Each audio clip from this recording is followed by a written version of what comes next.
Hola, mi nombre es Carlos Bedoya, les doy la bienvenida a una nueva edición de Mesa Política, un programa producido por la Asociación Otra Mirada y NTV. En esta ocasión nos acompaña Susana Ruiz, responsable de Justicia Fiscal de Oxfam, y Jorge Coronado, miembro de la Red de Justicia Fiscal de América Latina y el Caribe y Latindad, para analizar el caso de Pandora Papers, la más grande filtración de documentos que involucran a políticos y empresarios en un escándalo, nuevamente un escándalo, de paraísos fiscales. Bienvenida Susana, bienvenido Jorge, ¿cómo están? Hola, ¿Qué gracias tal? por la invitación, Oh, Carlos. Un gusto hola, siempre. hola. Un abrazo a ¿Qué tal? todas Bueno, y vamos a... Sí, en una noticia nuevamente de escándalo de paraísos fiscales, quienes tienen que hacer la reforma para que los paraísos fiscales no, ya no sigan vigentes, están metidos, coludidos en esta farra de, millonaria, multimillonaria que nos afectan a todos y a todas, y ya veremos por qué. Bueno, antes de iniciar la entrevista, agradecerles por estar aquí. Debo decir que Pandora Papers es una investigación global coordinada por el Consorcio Internacional de Periodistas de Investigación, ISIG, y se trata de la investigación colaborativa internacional más grande de la historia hasta el momento, pues involucra a 151 medios de comunicación de 117 países y más de 600 periodistas que el día domingo 3 de octubre del 2021 han sacado una noticia que ha afectado la coyuntura política global y en particular de varios países, ¿no? De manera simultánea, todos estos periodistas revelaron más, nuevamente, secretos del mundo financiero. Recordemos que ha habido Panama Papers, Paradise Papers y una gran cantidad de filtraciones que dan cuenta de cómo se maneja la riqueza mundial, ¿no?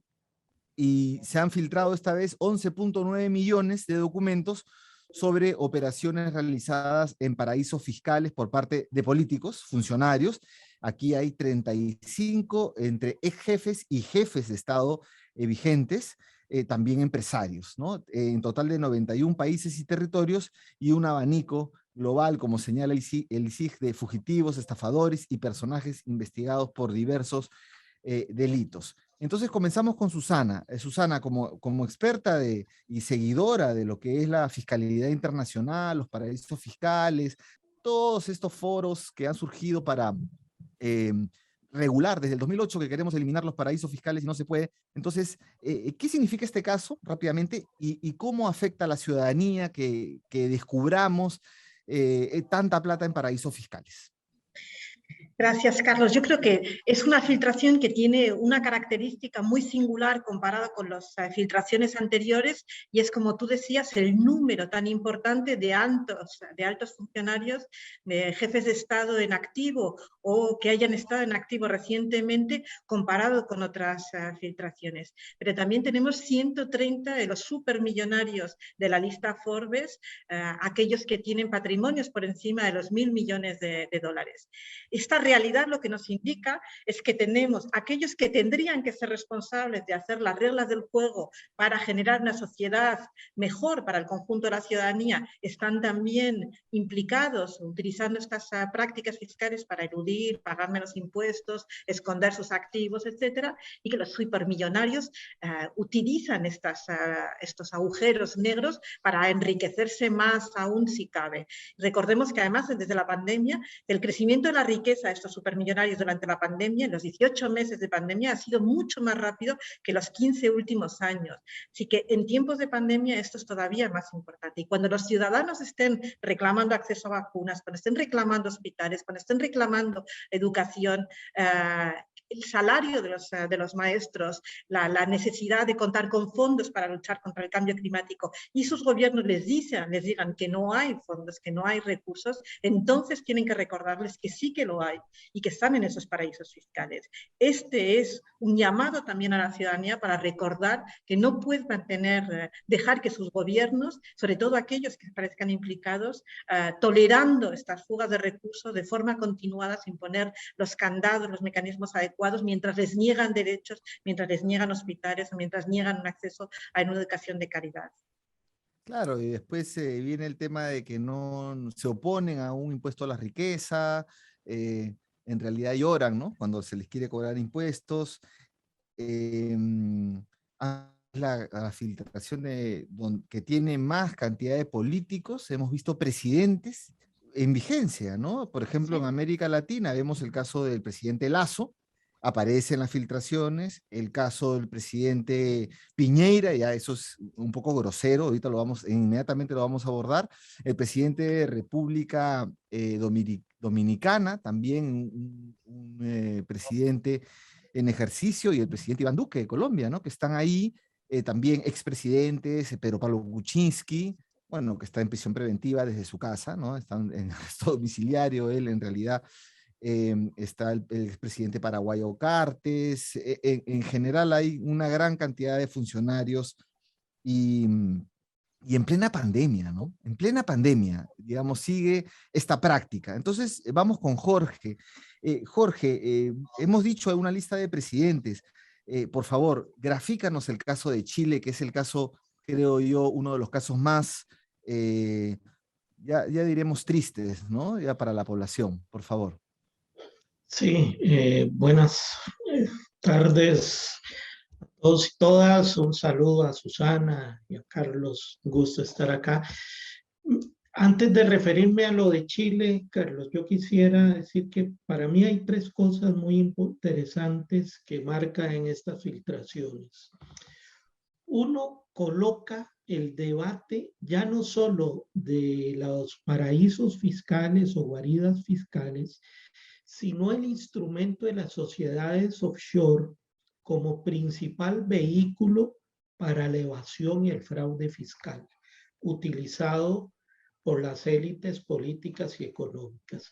Lo segundo es que pone en el radar una jurisdicción o una guarida fiscal que no siempre la hemos o ha aparecido, y en este caso para América Latina es central porque quiere decir que están mudando, que es la vigencia de Dakota del Sur como la jurisdicción privilegiada donde están trasladando todos sus activos financieros. Y tercero, que no estamos hablando solo de presidentes, ¿verdad? Estamos hablando de diputados que tienen que ver con legislación tributaria, de ministros de economía, bueno, ahí están, ministros y presidentes de bancos centrales, en el caso de América Latina, haciendo uso cotidiano, permanente, porque no es en una sola acción, sobre estos paraísos y ¿Te puedes referir a sociedades los offshore. casos? ¿Puedes citar Mira, de qué países, por favor? Ministros de el Economía, caso, presidentes y el diputados. caso más actual es el del presidente actual del Banco Central y el ministro de Economía de Bolsonaro, ¿verdad? Son los dos casos más emblemáticos. Hay diputados bolivianos, hay diputados hondureños, hay ministros de Economía de Ecuador, de Costa Rica, en fin, hay eh, empresarios de equipos de fútbol, ¿verdad? Aparte de artistas y, o sea, que estamos hablando de todas las élites metidas y utilizando sociedades offshore y guaridas fiscales como el instrumento idóneo para el fraude fiscal. Y lo de Chile, lo de Piñera, lo que acaba de destapar esto es que él era dueño de una minera, él y su entorno familiar, la vende a su íntimo amigo, un amigo de infancia de toda la vida, gran empresario, hace una venta de 14 millones de dólares que cubre y cumple los requerimientos, pero la parte más alta, 152 millones de dólares, esa transacción las hace con una sociedad offshore en Islas Vírgenes. Y además se establece en ese contrato que será pagado todo eso en 3 tractos, y el último tracto queda condicionado a que el gobierno chileno no plantee la creación de una reserva natural que colinda donde está la minera, porque eso podría afectar el negocio. Y eso se ejecuta en la primera presidencia de Piñera, es decir, utilizando efectivamente todo ese entramado para violentar toda la normativa legal. Y hoy es el escándalo, hoy día, en este mismo momento, es el escándalo en Chile, cuando ha salido a la vía pública, a la luz pública, toda esta situación con ese caso, porque esta minera Dominga, que es el nombre, viene ¿Ya? desde el 2010 en problemas y siendo uno de los elementos centrales del debate nacional. Bueno, un escándalo que involucra pues puerta giratoria, ¿no? Captura del Estado, acá hay de todo. Vamos con Susana, que ha trabajado también mucho el tema de lo que es captura del Estado, puerta giratoria, ¿no? Que un día soy presidente, al día siguiente soy empresario y más tarde soy analista independiente de los medios. Y ya, lo que acaba de contar Jorge, pues es para llorar, ¿no? O sea, un presidente que abusa de su cargo para hacer negocios, para seguir enriqueciéndose. Entonces, un comentario de tu parte al respecto, Susana, de qué elementos más, cuánta plata está involucrada en toda esta filtración y en la relación directa con la ciudadanía. Bueno, estos papeles lo que nos llevan a pensar es que hay un doble rasero, que parece que hay un sistema que funciona o una realidad que funciona para unas élites poderosas, económicas o políticas, y que hay una realidad que funciona completamente diferente para el resto de la ciudadanía. Y esto es lo que nos muestra justamente que aquellos que están en el poder utilizan el poder para seguir protegiendo sus intereses en vez de estar pensando en cuáles son aquellos mecanismos que realmente podrían estar defendiendo los intereses de la ciudadanía. Ya hablamos de puertas giratorias, pero también de intereses creados, de casos de corrupción pueden darse o de influencia directa en el diseño de esas leyes para responder a esos intereses, como decía al principio. Y lo vemos en muchos de los casos que están saliendo en estas publicaciones, responden también a historias en las que se han visto implicadas por alguno de estos elementos, al margen también de que sean casos flagrantes de utilización de sociedades offshore, de esas sociedades pantalla en paraísos fiscales, en guaridas fiscales, para pagar menos impuestos o para simplemente no responder ni siquiera a la legalidad del funcionamiento en sus propios países. Por eso tenemos que volvemos a la idea fundamental. Cada dólar que va a esos territorios es un dólar que no se invierte en la ciudadanía.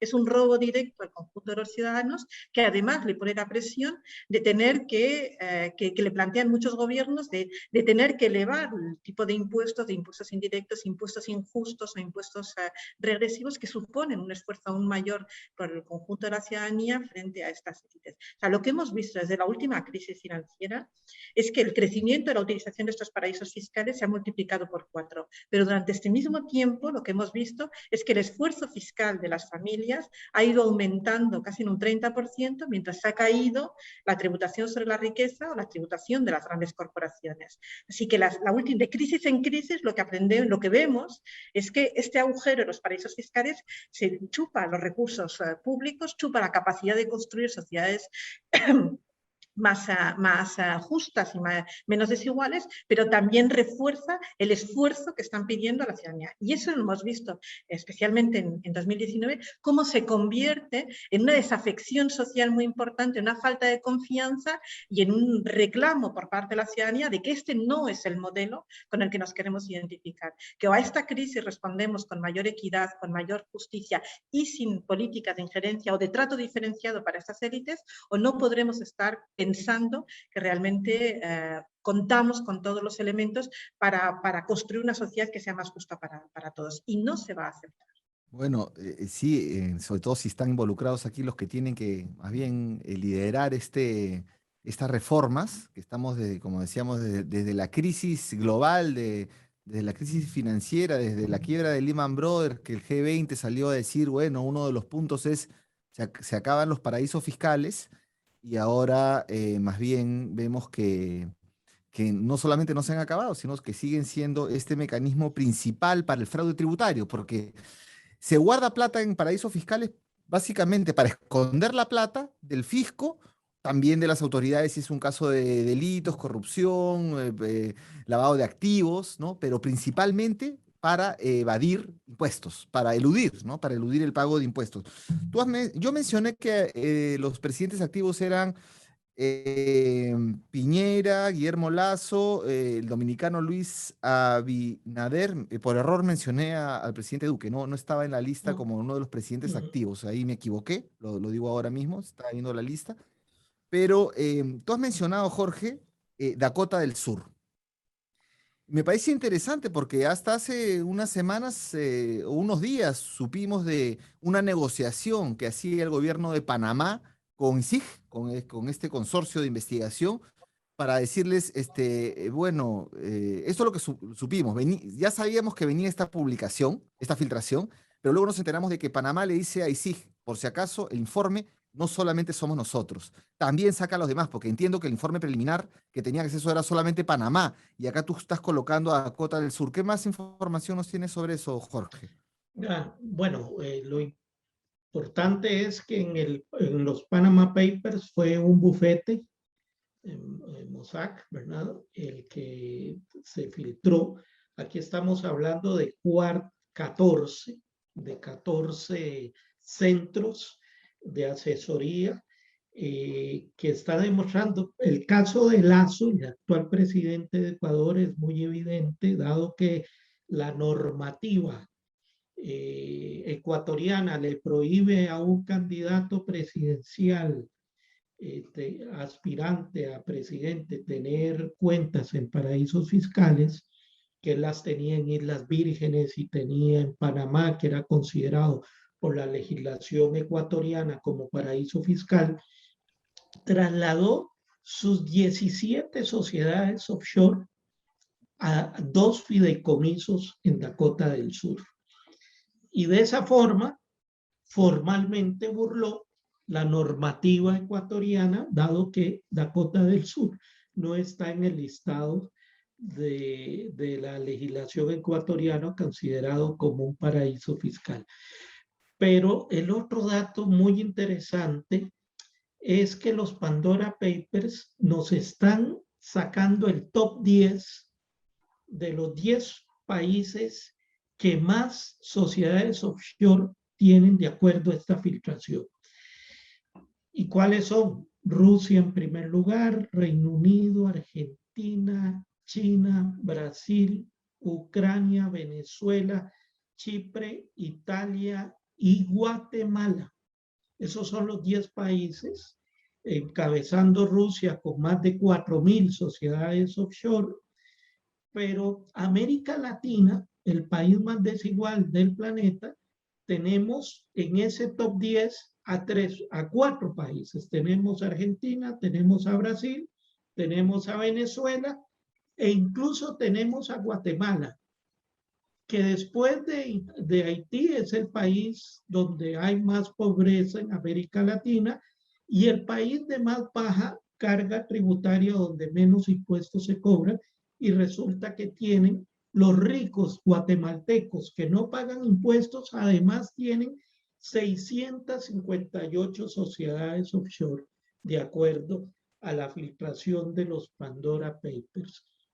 Eso es Claro, por eso decimos que realmente... cuando después se les quiere poner un impuesto a la riqueza, están llorando, Están pero tienen diciendo. riqueza escondida en estos paraísos fiscales y escondida y no paga impuestos, en muchos casos es para eludir. Interesante lo que señalas del presidente Lasso, ¿no? Porque hubo en la campaña electoral bastantes voces de alerta en varios medios que decían que él mantenía su esquema offshore. Y él decía que él ya no tenía nada de eso. Y efectivamente ahora, según nos cuentas, él ha trasladado a Dakota del Sur eh, sus negocios offshore. Susana, ¿qué otros casos más relevantes te parecen que hay en esto, en Panamá, digo, en los Pandora Papers? Y sobre todo, ¿qué comentarios te merece de estas cosas que está comentando Jorge, en el caso de los presidentes Lasso, Piñera? La verdad es que son casos muy paradigmáticos porque son presidentes que están en activo, porque han hecho declaraciones públicas diciendo que ya habían cerrado o que no con sus activos en esos paraísos fiscales o que no contaban dejaban de utilizar esas sociedades offshore y que lo único que han hecho es simplemente o no cerrarlas o no contar la realidad o desplazar en algunos casos de un territorio a otro. Pero también nos parece muy paradigmático los casos de los presidentes, los primer ministro en el caso de la República Checa, que está también implicado. Mañana se va a actualizar la lista europea de paraísos fiscales, que en gran medida es un juego de hipocresía de los distintos gobiernos europeos para no estar identificando los territorios más agresivos. Son estos países, estos gobiernos también que están participando, que están utilizando estos territorios, los que están responsables de que no tengamos una lista europea que responda a criterios objetivos, de que no estemos identificando a los paraísos fiscales más agresivos y que están poniendo trabas o entorpeciendo el que se puedan cambiar esas legislaciones. Así que veremos mañana qué es lo que pasa en la Comisión Europea cuando se encuentren todos los ministros y pidan explicaciones sobre qué es lo que están haciendo estos gobiernos que están detrás también de las responsabilidades políticas. Ahora, ¿hay algún tipo de cálculo, creo yo, de cuánta plata hay involucrado en todo este negocio o en todo este negocio oculto? Más o menos, ¿de cuánta plata estamos hablando? O sea, tenemos que pensar que esta filtración como tal es la punta del iceberg y que no significa que lo que está apareciendo aquí sea el conjunto de los recursos que están en todos los paraísos fiscales. No es más que una parte de la realidad. Y aquí se está hablando de algo como 11.300 millones de dólares que aparecían vinculados al conjunto de sociedades identificadas en todos los Panama Papers. Los colegas de la Tax Network calculan que el conjunto, es decir, que el coste de la evasión fiscal para todos los países, ya sea por las prácticas individuales o por las corporaciones, es algo muchísimo más elevado, que son 427.000 millones de dólares al año. Es algo, es como la mitad del presupuesto del PIB de España, de un país como España. Es decir, que la mitad de la riqueza de un país como España se perderían en ingresos fiscales para el conjunto de los ciudadanos. Entonces, en realidad no sabemos toda esa realidad, no sabemos cuánto es. Gabriel Zucman calcula que es un 10% de la riqueza mundial la que está oculta en paraísos fiscales. Siempre vamos a tener una estimación aproximada por la propia naturaleza de estos activos y son las propias filtraciones las que nos permiten acercarnos no solamente a cuantificarse, son tantos millones que muchas veces se nos escapa, sino a entender cómo son esas prácticas, que es lo más importante para poder poner las medidas y sobre todo para que no pueda haber más excusas, como tú decías, que nos vuelvan a decir que la era del secreto bancario, la era de los paraísos fiscales se había acabado. No, tenemos que exigir y reclamar que ni se ha acabado, ni se ha puesto coto, pero porque no ha habido la voluntad política, porque ha habido intereses detrás de muchos de estos gobiernos y de estas personas implicadas para no ponerles coto. Bueno, ya para ir cerrando la entrevista, vamos a la parte de las consecuencias, ¿no? Las consecuencias políticas de esto y las consecuencias que deberíamos también impulsar desde la ciudadanía activa. Entonces, a ver, Jorge, contigo, ¿qué consecuencia política debería generarse con todo esto en América Latina y especial en países como Chile y Ecuador? Yo creo que hay que hacer más fuerte las voces de los que venimos planteando. De los demás también, ¿no? En otros países, tú has mencionado. Sí, sí, no, es global. Pero para el caso de América Latina, me parece que hay que seguir levantando las voces que estamos planteando desde la Tindad, la Red de Justicia Fiscal, con Oxfam, con la Alianza Global. Hay que acabar con el secreto tributario y el secreto bancario y las sociedades offshore. Para mí, ya no basta solo con el tema de los paraísos o guaridas fiscales. Ya estamos viendo cómo las sociedades offshore son el instrumento que están utilizando, por supuesto, en jurisdicciones opacas para esconder sus activos. Y lo están haciendo no solo los sectores obligados a tributar.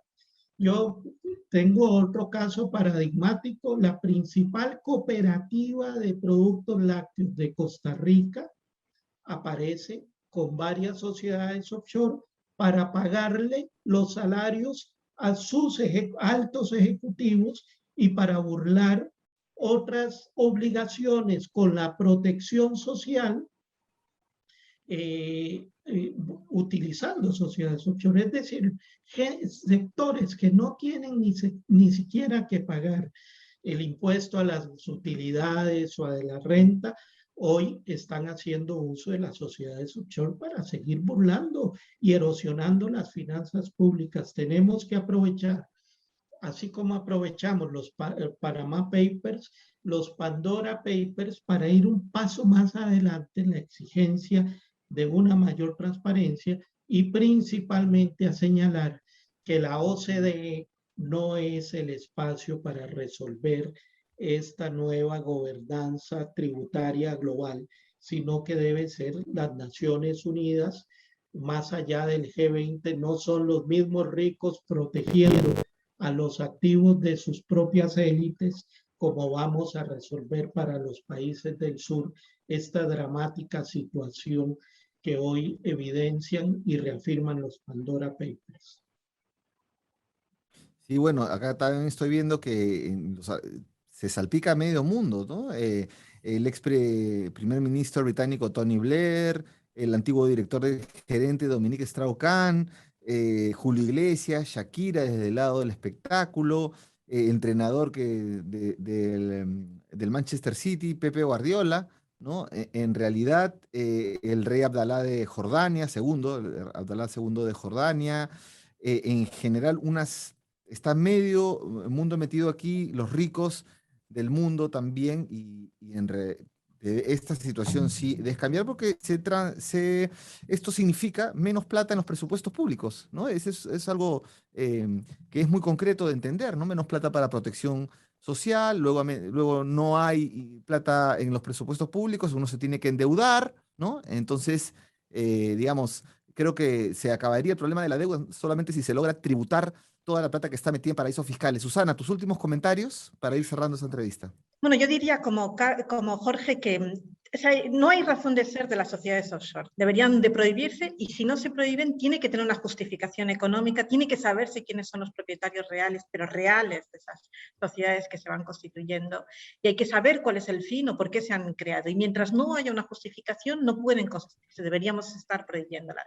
Deberíamos también poder generar sanciones a aquellos países que juegan sucio, que no están obligando a ese nivel de transparencia, de explicar quiénes están registrados en su territorio o que buscan los resquicios del sistema para abrir cuentas, constituir sociedades allí, sin la misma exigencia de la que podríamos tener en otros países.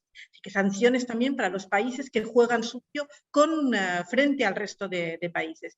Y deberíamos dejarnos también de hipocresías y conseguir que haya un plan internacional de coordinación entre los distintos países para tributar sobre la riqueza y el capital. Es decir, no hay excusas. Cuando vemos que encima gran parte del enriquecimiento de estas personalidades se realiza a través del juego sucio de los paraísos fiscales, no hay ninguna justificación que nos pueda convencer para decir que no se puede gravar la riqueza. No ha habido voluntad y en estos momentos, con esta filtración y en un contexto como este, lo que nos queda claro es que la solución, en gran medida de la respuesta a la crisis que estamos viviendo, tiene que venir por el cierre de los paraísos fiscales, por una mayor información de quién está utilizándolo y el por qué, la transparencia, como decía Jorge, y de un plan de choque para gravar la tributación y la riqueza como corresponde para contar con esos recursos y volver a devolver a la ciudadanía aquello que se han llevado durante tanto tiempo. Sí, y es muy importante esto que tú señalas, Susana, porque muchas veces se politizan los problemas en un país o se pone carga ideológica, se usa sobre todo en los sectores empresariales la falta de eficiencia. Y en realidad estamos viendo que buena parte de los problemas que tenemos para financiar las políticas públicas están aquí, ¿no? Están aquí en gente que juega sucio a su país y se lleva la plata, o juega sucio a otros países y se lleva la plata y no tributa y a través de diversos mecanismos. Precios de transferencia o simplemente ventas ficticias o como Piñeira, ¿no? Que una parte la vende adentro, 14 millones, paga impuesto por 14 y los otros 150 y tantos por fuera, ¿no? Y además aprovecha su cargo de presidente. Creo que ahí la ciudadanía chilena tendría que reaccionar fuertemente ante esto, ¿no? Una persona que hace eso no debe estar de presidente. Aquí en el Perú también, bueno, salió Pedro Pablo Kuczynski, como lo decíamos. Creo que aquí se debe eliminar el secreto bancario definitivamente de estar consagrado en la Constitución, ¿no? En la Constitución peruana está el secreto bancario. Creo que eso debe salir de ahí. Y sobre todo en la pandemia, ¿no? En la pandemia nos enseña que ya tenemos que ir hacia otro esquema, ¿no? Donde las trampas fiscal ya no tenga cabida, ¿no? En un mundo post pandemia, sobre todo cuando muchas personas han sido totalmente damnificadas por la, por la pandemia, una crisis múltiple, y estamos viendo este caso, qué vergüenza, ¿no? Bueno, muchas gracias, Susana, muchas gracias, Jorge. Si quieren decir algo más, este es el momento. Yo creo que hay que agradecer a los periodistas de investigación por el trabajo que hacen, porque es un esfuerzo enorme, es una dedicación también muy grande, y es gracias a su esfuerzo, a su trabajo, y muchas veces porque ponen en riesgo su vida, que conseguimos que haya cambios políticos, pero conseguimos todavía más importante que no haya nadie que pueda no reconocer que la realidad de los paraísos fiscales es un elemento obsceno que está afectando al conjunto de nuestros países. Así que es un reconocimiento muy grande a su trabajo en estos momentos. Son periodistas independientes, además, por ejemplo, acá muy en el Perú precarios muchas veces. Convoca, Ojo Público, también CIPER en Chile, Conectas, una gran cantidad de periodismo independiente que busca cómo salir adelante sin estar dependiendo de los grupos de poder. Finalmente, Sí. los grandes medios tienen que recoger, Jorge. Sí, ¿no? Y además del reconocimiento, me parece que lo fundamental es que este escándalo saca a la luz que el fraude fiscal no es un accidente, no es un hecho aislado ni fortuito, sino que es una práctica sistemática, permanente, en la que utilizan las élites, los grandes ricos, el poder corporativo para afectar a los estados y a las sociedades en su conjunto. Me parece que acá se convierte el tema, con estos escándalos, el tema del fraude fiscal, en un punto central del debate político global, y nos pone a nosotros, los activistas por la justicia fiscal, en la primera línea de esta lucha global para hacer de este tema el tema fundamental, porque es el eje de combatir la corrupción pública y privada, que es lo que demuestra en medio de la pandemia uno de los principales dramas que tiene el planeta. Bien, muchas gracias, amigos.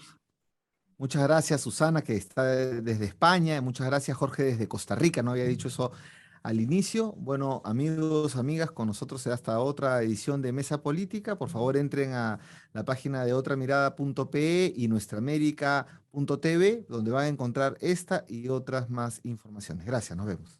Muchas gracias. Luego, un abrazo muy gracias. grande.